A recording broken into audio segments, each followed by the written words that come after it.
చూడండి, ఇప్పుడు మా బుడ్డమ్మి డాక్టర్ అయిపోయిందనమాట. పేషెంట్ని బండేసింది దిండు మీద.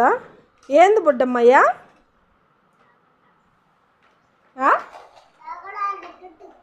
నువ్వు అది పండేస్తుంది చూడు, అదేంది?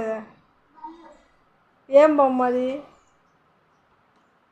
పేషెంట్ చూడండి ఎంత కున్నుగా ఆడుకుంటుందో. మీకు కూడా ఇలాంటి పిల్లకాయలు ఉంటే లైక్ చేయండి, షేర్ చేయండి, సబ్స్క్రైబ్ చేసుకోండి. నేను అయితే మంచి మంచి వీడియోస్ వస్తుంటే చూస్తుండండి. చూడండి ఆపరేషన్ చేస్తుందో చూడ చెయ్యి చూసారా? 2 కత్తులతో కాస్తుంది. సబ్స్క్రైబ్ చూపి బుడ్డమ్మా నీదే. కొండా సబ్స్క్రైబ్ చూపి, అది నువ్వు చూడబెట్టుకోవాలి. అది